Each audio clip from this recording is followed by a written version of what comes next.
Hello and welcome back to Life's Biggest Questions. I'm Ron Mackenzie Lafergie. If you watched our video entitled What If the Walking Dead Was Real, you'll know that a world of zombies would be rather different from the one we know now. But not all zombies are the slow, ambling ones we see in Walking Dead. If they were faster, like in World War Z, it would be a whole different ballgame. In this video, I'll discuss how a World War Z world would differ from our own, and how it would differ from that of the Walking Dead. If you want more crazy what if videos, check out our biggest what if playlist on the channel. Now get ready, it's time to ask the question, what if World War Z was real? Now, right off the bat, we're hit with a bit of a quandary. World War Z was originally a book and was then made into a film. And the book and the film are incredibly different from each other, to the point where some reviewers say that the only similarity between them is the title. For this reason, I'll focus on just the movie version, not because it's superior, but just because it's better known by more people. If you're interested, definitely check out the book. And while you're at it, check out the I Am Legend book, which is also quite different from the movie, and very good. If you've seen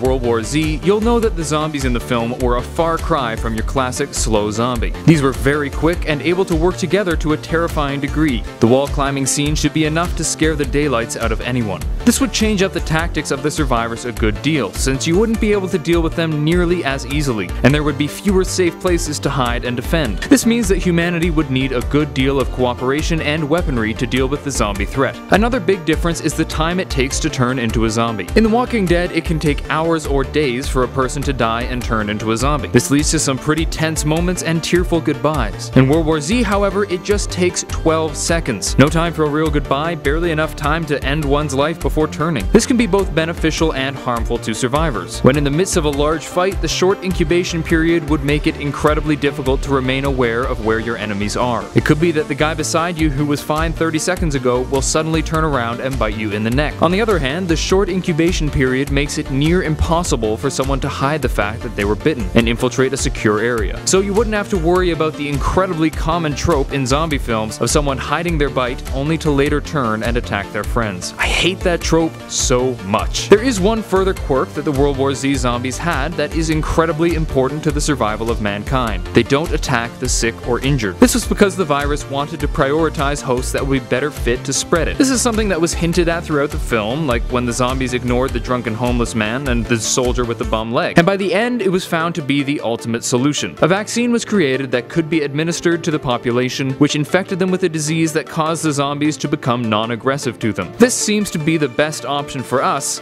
if this was to become real, as it would allow us to collect ourselves and regroup. The cleanup and aftermath following the zombie war would also be very different in World War Z compared to Walking Dead. In Walking Dead, everyone is already infected, so people can turn even when all the zombies are gone. In World War Z, however, infection requires some sort of attack from a zombie. So if humanity managed to exterminate all the zombies, life could begin to return to normal. Well, slightly more normal. And now we return to our question, what if World War Z was real? Well, these faster and more cooperative zombies would take a hell of a lot more firepower and coordination to take out in the short term. Big crowds would be terrifying, as the horde would grow very quickly with the 12-second incubation period. Eventually, if we learned that they didn't attack the sick, we could create a vaccine that could allow us to more easily exterminate the zombie menace and try to rebuild society. Thank you for watching Life's Biggest Questions. I hope this was interesting and informative, and maybe even inspired you to look into it further on your own. If you like this video, please thumbs up and subscribe to the channel down below. While you're down there, let me know where you would want to live if there was a zombie apocalypse. Until next time, I'm Ron Mackenzie Lafergie with Life's Biggest Questions, wishing you the best of luck on your quest for answers.